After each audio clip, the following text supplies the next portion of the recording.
episode of my vlog. Dahil nga Halloween ngayon, hindi tayo magpapahuli sa mga Halloween trend.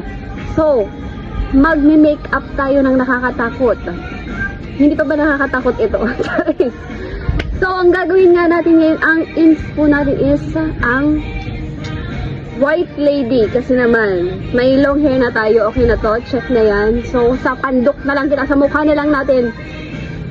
Yung mukha na lang natin ang aayusin natin, bulinaw na lang. Makeup nga ng makeup, makatakot ulo lang, pandok mo din. Sorry.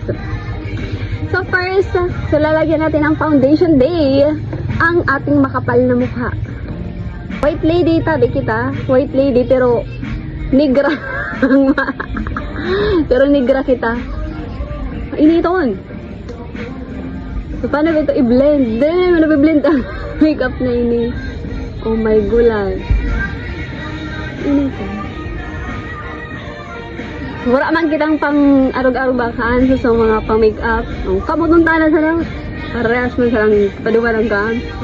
No, ano yun eh. Halbuwa. Wait, ready na ba? Maninipang ito. Siguro ba ako manini foundation day? Pintura gay din.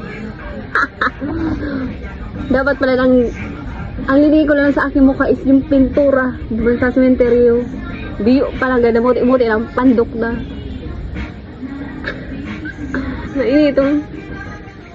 Hindi siya nabiblend kasi pawis na pawis ako.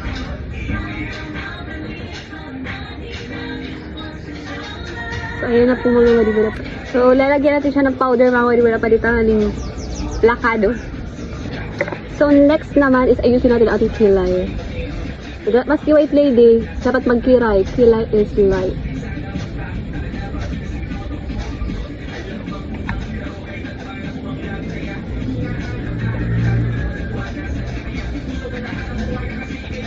Oh, diba? Sararuan sa ng gurit yan.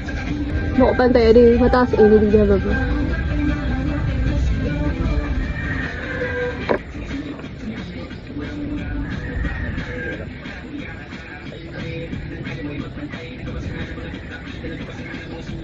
So, ang kwento kang white lady na ini, so, nirape siya.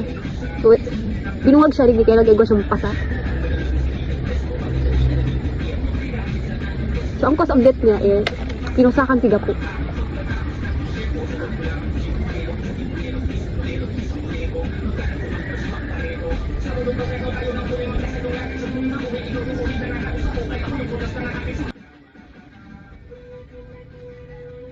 Multo ka lang hanit. Plakado pa ang lipstick mo. Di dapat pala malungsi.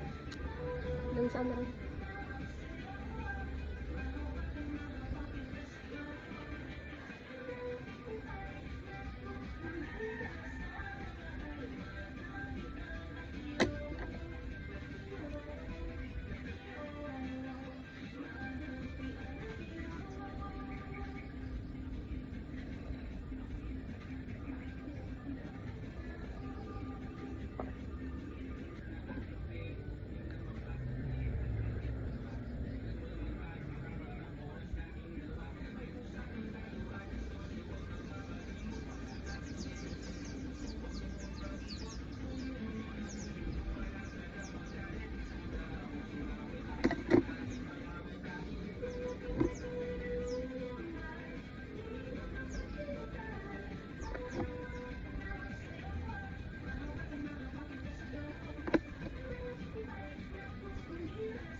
dito tayo.